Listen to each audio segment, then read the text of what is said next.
Entramos já aí em julho, tá? E é o mês que vários jogadores já estão aptos aí para poder assinar um pré-contrato com qualquer clube que quiser. Esses jogadores que têm contrato com São Paulo apenas até o final do ano, até dezembro aí de 2026, tá bom? Olha aí, ó. 7 jogadores já podem assinar pré-contrato com outros clubes. O São Paulo vai ter um desafio importante nos bastidores nos próximos meses. 7 jogadores do elenco já estão aptos a assinar um pré-contrato com qualquer outro clube, já que seus vínculos se encerram no final da temporada, tá bom? A situação acende um sinal de alerta na diretoria, principalmente porque a lista conta com 2 principais jogadores recentes, 2 principais ídolos recentes aí do São Paulo, que é o Calleri e o Lucas, né, que são os 2 jogadores mais importantes dentre esses 7 que estão aí com o contrato acabando, né, matéria aqui do blog do São Paulo.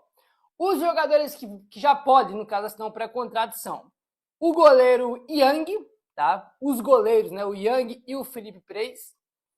Os zagueiros Rafael Tolói e Matheus Belém. O volante Luan, o Calleri e o Lucas Moura, tá? Esses 7 jogadores aí, todos eles já podem assinar um pré-contrato com qualquer equipe que quiserem, porque tem contrato até o final do ano. E assim, o que mais vai chamar a atenção aqui, vai ser discutível, é claro que vai ser o Calleri e o Lucas Moura, né? O Calleri aí terminou essa primeira parte da temporada muito mal, depois de um começo de ano absurdo, né? Começou muito bem o ano, depois tem uma decadência gigante. O Lucas Moura não conseguiu jogar em 2025 e não conseguiu jogar em 2026 e rompeu o tendão de Aquiles, né? Então, talvez a gente nem veja mais o Lucas jogar com a camisa do São Paulo, porque o contrato dele acaba no final do ano e a tendência é que ele nem jogue esse ano, que ele só volte a jogar em 2027. Só que em 2027 ele não tem mais contrato com São Paulo. Aí que fica a pergunta de $1 milhão. Vai renovar com o Lucas? Quando o Rui Costa ainda era o executivo do São Paulo, ele estava tentando já renovar com o Lucas. Tinha informação sobre isso, a gente repercutiu aqui. Entendeu? Não sei se o fato do Rui Costa ter saído vai mudar esse planejamento ou se ainda vão tentar renovar com o Lucas, né? Essa é a questão. O goleiro Yang, eu falei para você já que eu acho que é um goleiro que tem potencial, que eu acho que o ideal aí era o São Paulo renovar o contrato dele, depois emprestar para ele ganhar rodagem, experiência em outro time, depois voltar para o São Paulo com mais experiência, com mais rodagem, mas isso não vai acontecer, né? O Felipe Preis, que vai sair aí de graça, né? Matheus Belém e o Luan, né? Matheus Belém e o Luan, os 2 estão treinando separado, faz parte daqueles jogadores aí que nem se apresentaram depois das férias, né? Então esse aqui nem joga mais, vão embora aí em breve. E o Tolói, cara, o Tolói tem algumas metas no contrato dele, que se ele bater algumas metas, renova automaticamente até o final de 2027. A gente até comentou sobre isso aqui na informação que o blog do São Paulo trouxe, que o São Paulo aí vai aí tentar dosar a minutagem do Tolói, porque o São Paulo entende que o melhor é ele não renovar, né? O melhor é ele não bater essas metas para não ter uma renovação automática aí, né, cara? Então, assim, acho que o que mais pega mesmo aí o debate é Calleri e Lucas, né? Calleri e Lucas. O Calleri tem uma dívida de R$6 milhões, vale lembrar disso, tá? Essa renovação do Calleri já é falada desde o começo do ano. Vários momentos saiu informação que estava avançada, bem encaminhada para ter a renovação. E a última atualização que saiu disso foi que o São Paulo deve R$6 milhões para ele, que é o que está travando essa renovação de contrato. É o que é um absurdo você dever R$6 milhões para um jogador aí. Aí o blog do São Paulo traz aqui, ó. Calleri e Lucas são prioridades. Entre os 7 nomes, as situações de Calleri e Lucas Moura são a que mais preocupam a torcida. O Calleri segue sendo uma das principais lideranças do elenco do São Paulo e um dos atacantes mais identificados com a torcida nos últimos anos. Já o Lucas Moura voltou ao clube em 2023 e rapidamente retomou o protagonismo, tornando-se uma das referências técnicas da equipe. A tendência é que a diretoria priorize as negociações para tentar manter ambos no Morumbi, né? Então vamos ver aí o que vai acontecer, né, cara? E sobre o Lucas, cara, sinceramente, eu acho que a única renovação justificável para o Lucas é 1 ano de contrato só, né? 1 ano de contrato que até final de 2027, com ele reduzindo o salário dele. Acho que é a única opção aceitável para ter uma renovação do Lucas. Se renovar o contrato do Lucas por 2 anos, 3 ou mais, seria uma loucura, uma aberração. E se for para renovar mantendo o salário que ele tem, também é uma loucura. Porque não dá para pagar o que o São Paulo paga para o Lucas com o que ele não vem entregando em 2026 e 2025. Entendeu? Não dá. Para mim, o único jeito de aceitar a renovação é 1 ano e ele reduzindo o salário. Aí renova aí, show. Caso contrário, eu acho que não tem que renovar com o Lucas aí de maneira nenhuma. Pelo menos essa é a minha opinião. Qual que é a sua? Deixa aí nos comentários. Beleza, rapaziada? Vamos avançando aqui agora. E tem um jogador que São Paulo emprestou para o Fortaleza, que está muito valorizado, porque teve um crescimento muito grande e se valorizou no Fortaleza. E está aí despertando interesse de outros clubes, tanto do mercado nacional quanto do mercado internacional. Estou falando do Mailton, o lateral direito Mailton, que o São Paulo trouxe ele ano passado.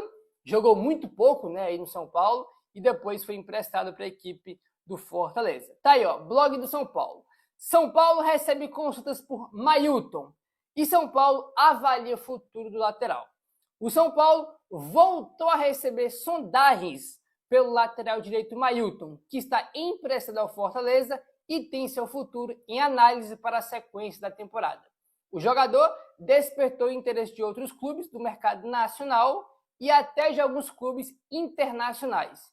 E a diretoria do São Paulo acompanhou o cenário antes de definir os próximos passos.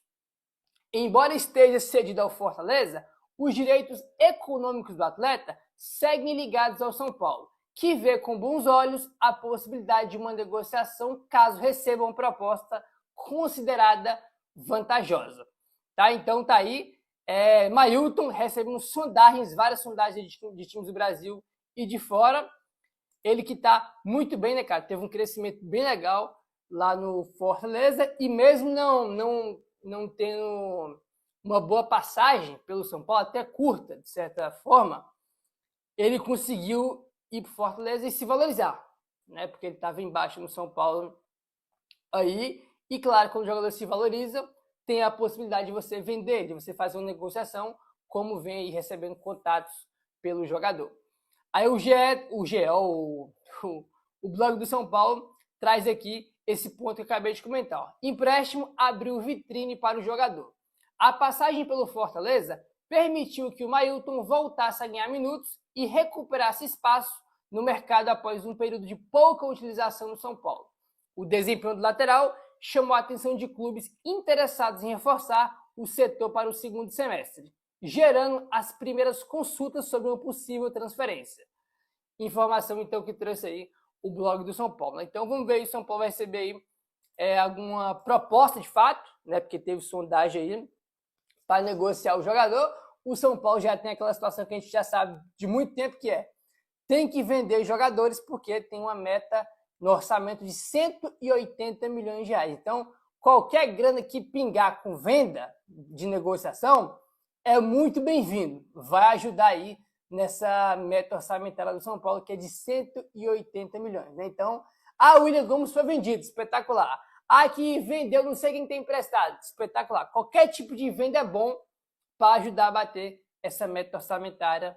Ainda mais se for de jogadores que não fazem parte do elenco, né? Como, por exemplo, o Mailton, que é do São Paulo, mas não está integrado ao elenco porque está aí emprestado à equipe do Fortaleza. Bom, aí um ponto que é importante, Gabriel, ele está emprestado, está valorizado, mas não tem a possibilidade dele voltar ao São Paulo. O blog também ressalta isso aqui, ó. A diretoria do São Paulo entende que o Mailton dificilmente retornará para integrar o elenco do São Paulo. Com isso, uma venda definitiva ou um novo empréstimo aparecem como os caminhos mais prováveis. Além de abrir espaço no grupo, uma negociação representa uma oportunidade de gerar receita em um momento em que o clube busca equilibrar suas contas e cumprir a sua meta de arrecadação com transferências de jogadores. O departamento de futebol avalia cada movimentação de forma cautelosa, levando em consideração o interesse do mercado, a situação contratual do atleta e o planejamento para a posição, até porque o Fortaleza vai querer uma compensação financeira, foi o que eu acabei de comentar, né, cara? Qualquer venda aí que vai molhar aí o bolso do São Paulo é muito bem-vindo, porque tem que bater a meta de 180 milhões de reais de venda, cara. Uma meta muito salgada, muito grande aí, e vai ter que vender uma penca de jogador para conseguir bater essa meta. Então, qualquer venda aí, cara, que o São Paulo tiver a oportunidade de fazer, acho eu que vai fazer, ainda mais de jogadores de fora, como, por exemplo, o Ailton, né? Então, vamos ver aí se o São Paulo vai conseguir vender o Mailton aí ou não. Vamos aguardar mais novidades, mais atualizações sobre isso aí, beleza? Pausa de 5 segundos para pedir a sua ajuda ao nosso canal com o seu like e se inscrever se ainda não for um inscrito. São Paulo encaminhou a contratação de seu segundo reforço nessa janela de transferências que abre em 20 de julho. Primeiro, vocês sabem, Vitor Sá, que já foi até anunciado, atleta que chegou sem custos do Krasnodar. O segundo tem tudo para ser Nilton, volante revelado na base do Botafogo. A operação entre São Paulo e Botafogo está fechada. Os clubes chegaram a um acordo para a troca em definitivo de Nilton e Ferrarese. O Nilton também topou o acordo com o São Paulo, ele vem treinando separado no Botafogo e está super animado com a oportunidade de defender o tricolor. Para que o anúncio da contratação aconteça, falta apenas que Ferrarese e Botafogo cheguem a um acordo, que o São Paulo imagina que acontecerá nos próximos dias. Ferrarese foi por empréstimo ao Botafogo, tem sido titular absoluto por lá, com muito moral. O único ponto que pesa contra esse acordo é o fato de o Botafogo passar por enormes dificuldades financeiras, tem atrasado salários, pagamentos de direitos, uma série de transfer bans. A boa notícia em relação a esse negócio é de que o Botafogo já conseguiu o primeiro aporte da GDA, que vai se tornar a nova dona da SAF botafoguense, o que se imagina que permitirá que atrasos sejam resolvidos. Diante desse cenário, há enorme otimismo no São Paulo de que Nilton se tornará a qualquer momento o segundo reforço tricolor. São Paulo que ainda busca um zagueiro, São Paulo que ainda busca melhorias no seu elenco, mas todas as operações de atletas que cheguem sem custo.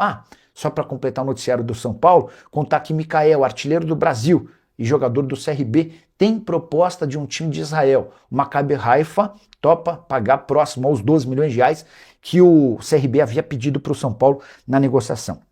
Só para recapitular, nessa semana o Tricolor fez uma proposta ao CRB de empréstimo até o fim da temporada com opção de compra de 10 milhões. O CRB disse que a proposta era horrorosa e que só toparia fazer negócio se o São Paulo bancasse 12 milhões de reais, o que está praticamente... Time que o Dorival Júnior deve escalar no São Paulo. Tô aqui com o campinho dos nossos amigos do Arquibancada. Do que a gente tem conversado, o São Paulo deve manter esse esquema.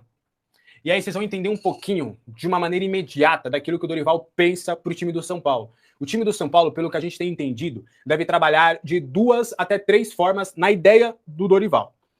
O Dorival, ele cogita um time com Rafael no gol, Lucas Ramon na lateral, tá? Por enquanto, uma dupla de zaga com Alan Franco e Sabino, mas olho que é bem possível, plausível, isso vai ser questão de tempo para o Arboleda se tornar titular, porque o Dorival adora o Arboleda, tá? E aqui, o Wendel deve tomar conta desse lado esquerdo aqui. E aí, aqui que começa a brincadeira. Eu vou colocar o Bobadilha, mas ele tem trabalhado com o Danielzinho por ali, mas eu vou colocar o Bobadilha, tá? Pablo Maia deve voltar a ter espaço como titular com o Dorival. Bobadilha, que está com a sua seleção na Copa do Mundo, e o Marcos Antônio, ele deve fazer um papel bem parecido que o Nestor fez em 2023. Ou seja, daquele falso ponta, eu sei que vocês não gostam da nomenclatura, mas eu acho que é importante trazer. Dessa do falso ponta, o Nestor, ele jogava como um ponta pela esquerda, só que ele começava talvez por ali, só que ele vinha para o meio para abrir o espaço do corredor. E o... Qual que é o nome? O Danielzinho também reveza um pouco nessa função. Então você acaba fazendo... O Nestor é praticamente um 10. Era um 10 no São Paulo, praticamente. Porque o Lucas, ele era um ponta de lança. O Lucas, ele não era um articulador, né? Então, o Judas Paulista, ele tinha todo o corredor pela esquerda e o Nestor caía para o meio. Deve ser um papel bem parecido com que o Marcos Antônio deve exercer no São Paulo, tá? E aí, voltando aqui. Aí o Arthur fica com o corredor direito, também num papel parecido com o Rato, bem espetado por lá. E o Lucas Ramon, não diria um terceiro zagueiro, tá? Não diria um terceiro zagueiro como o Rafinha era, mas um lateral que vai ajudar o Arthur, mas de uma maneira um pouco mais centralizada, não indo tanto para a linha de fundo. Mas óbvio que isso vai depender muito da situação de jogo. E aí, qual que é a outra forma? Qual que é a forma aqui que a gente vai colocar aqui? Vamos arrumar isso aqui, só para vocês entenderem. É porque a escalação fica diferente, né? Parece que o Marcos Antônio tá jogando de ponta pela esquerda, só que na hora do jogo não vai ser assim. O Luciano sendo uma espécie de Lucas em 23, só que obviamente com características completamente diferentes, e o Caleri aqui na frente. Essa seria a escalação, mas durante o jogo, durante os jogos, a tendência mais ou menos seria de ser isso aqui, ó. Durante o jogo, ser algo como isso aqui, ó. Vocês entenderam? Na movimentação, ficaria algo assim. O Lucas Ramon fechando um pouquinho mais na lateral, para em alguns momentos fazer uma linha de 3, com Bobadilha, Pablo Maia de volantes, o Marcos Antônio um pouco à frente para ajudar na articulação, o Wendel com liberdade para ir para a esquerda, o Arthur na direita e os dois atacantes aqui, o Luciano tendo liberdade também para recuar, para ir para o ataque e tudo. Uma outra possibilidade, dentro desse mesmo esquema, é fazer isso aqui, ó. O Pablo recuar para ajudar na saída de bola. O Lucas Ramon fica mais por dentro, tá? E o Marcos Antônio recua um pouquinho e faz isso aqui, ó. Basicamente. É uma outra questão também trabalhada. Você jogar desta forma, com a mesma escalação, tá? E aí, uma outra situação que está sendo feita pelo técnico Dorival Júnior, aí eu baguncei tudo, né? Uma outra situação que está sendo feita por ele é essa aqui, ó. Para alguns momentos, calma, deixa eu arrumar isso aqui, ó. Então vocês pegaram, né, a primeira escalação. Aí uma outra possibilidade trabalhada pelo treinador é essa aqui, não sei se já tá. Eu vou colocar o Ferreirinha porque o Victor Sá não tá aqui. E uma outra possibilidade trabalhada pelo técnico é essa. Você põe o Enzo Dias, que é um lateral um pouquinho mais equilibrado, põe o Victor Sá principalmente para jogos fora de casa, que você vai ter que jogar no contragolpe.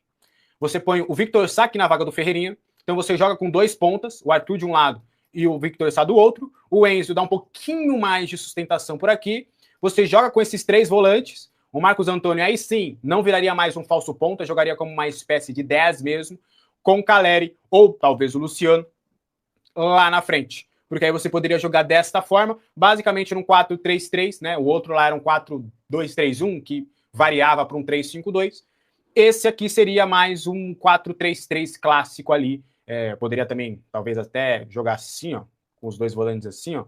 Um 4-3-3 um pouco mais clássico. Seria dessa forma. Na vaga do Ferreirinha seria o Victor Sá, tá? É que aqui ainda na arte do arquibancada não tá aqui, porque obviamente ele não foi oficializado. Entenderam? Uma outra possibilidade que me falaram, só que essa é a menor possível, por conta muito do Arthur. O Dorival gosta da possibilidade de ter o Arthur. Ele quer fazer do Arthur o dono do lado direito. Então, essa situação fica um pouco mais difícil de acontecer. Praticamente impossível de acontecer. Que seria você jogar num 4-4-2. E aí você jogaria mais ou menos dessa forma.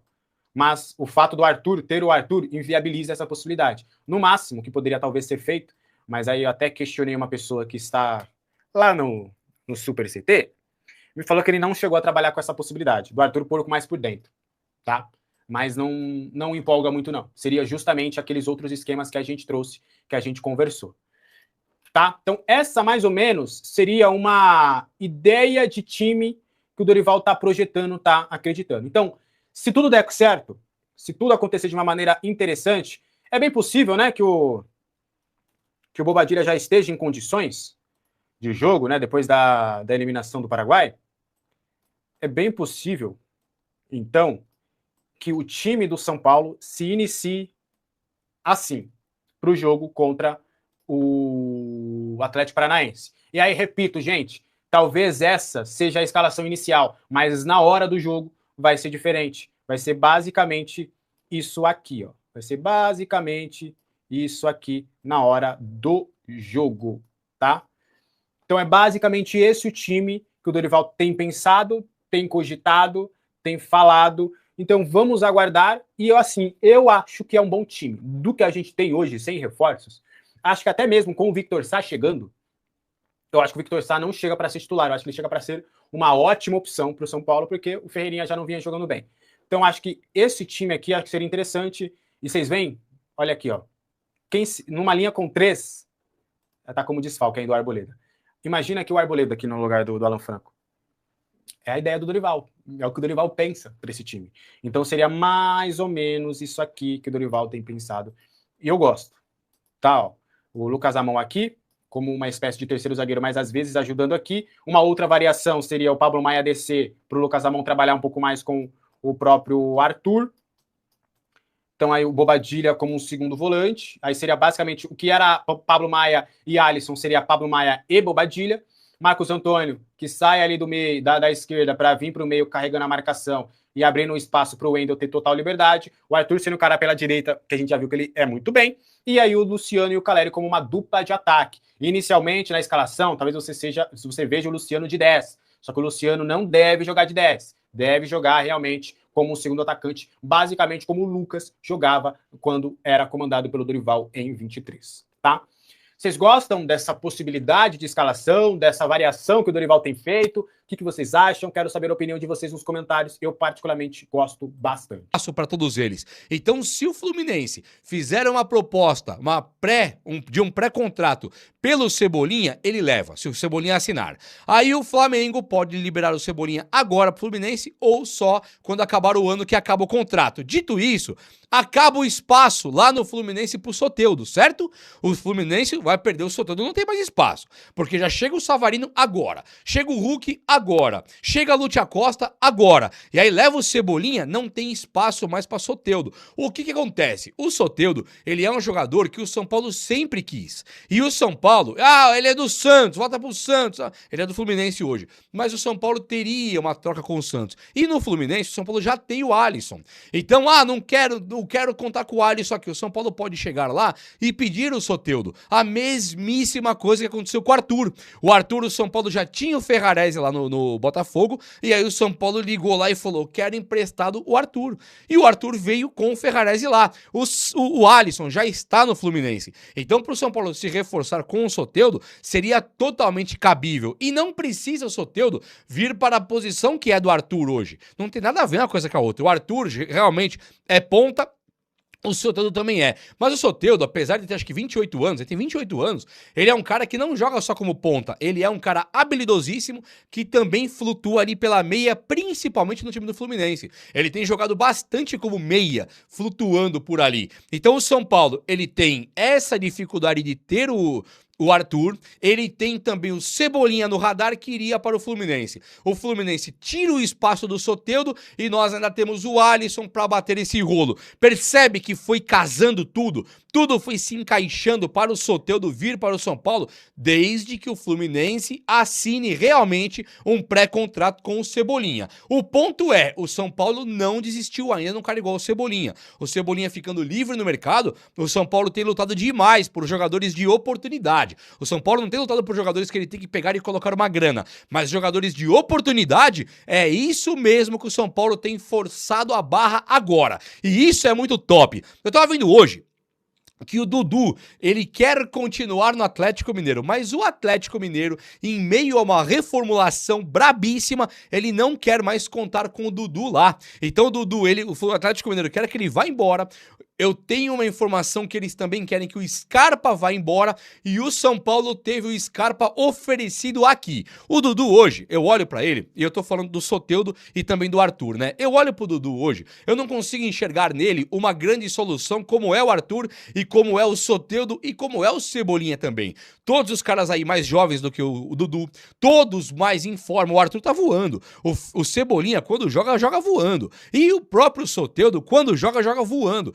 esses caras, eles têm mais habilidade que o Dudu. Eles hoje todos têm mais velocidade e são mais competitivos. O Dudu, o futebol dele definhou de tempos pra cá. Ele foi importante no Palmeiras, mas o Palmeiras mesmo não quis mais, mandou embora. O Cruzeiro recebeu ele lá, não quis mais, mandou embora. E ele foi pro rival do Cruzeiro, que é o Atlético, que não quer ele mais. Então o Dudu, ele vai ser uma oportunidade também. Mas aí o São Paulo tem que puxar o freio. Já trouxe o Vitor Sá, que tá acima da idade. Aí você vai chegar e pegar o Dudu também, isso é complicadíssimo.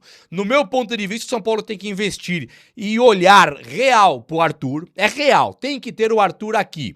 O São Paulo, ele tem o Ferreirinha, que pode ir embora a qualquer momento. Então o Ferreirinha também ganha quase 800 conto por mês, que já não ganha mais que isso já. Então você tem o Ferreirinha, que tá possivelmente indo embora, e o Arthur, que não é nosso. Aí nós temos no mercado um Soteldo, que pode ser uma grande moeda de troca no Alisson. Nós temos um Cebolinha para assinar pré-contrato, e fica uma coisa assim bastante tranquilo de analisar e não pensar num cara como o Dudu. O São Paulo chegou o momento que ele tem que pensar realmente em jogadores mais jovens, fortes, competitivos e bons. O Cebolinha não é o cara mais jovem do mundo, mas é competitivo e é bom. É bom de verdade. E o Arthur é jovem, é bom pra caramba, e aí você pega um cara igual o Soteldo, ele tem uns probleminha sim de comportamento. Muitos falam que ele não quis vir para o São Paulo. A informação que eu tenho é que nunca teve o São Paulo fazendo uma proposta para ele. Proposta mesmo, o São Paulo, pelo que eu saiba, nunca fez. Não chegou o momento de chegar e falar, ó, Alisson vai, Soteldo vem, fica por isso mesmo. Se o Cebolinha assinar para contrato, sim, ou com certeza, fala comigo. Eu quero muito saber você. Você quer o Soteldo no São Paulo ou não quer? Prefere Soteldo, prefere o Cebolinha? Diga para mim que realmente eu quero saber. E ó, a histórica classificação do Paraguai às oitavas de final da Copa do Mundo de 2026 não trouxe apenas alegria para Damian Bobadilla. O desempenho da seleção paraguaia também garantiu um importante retorno financeiro ao São Paulo.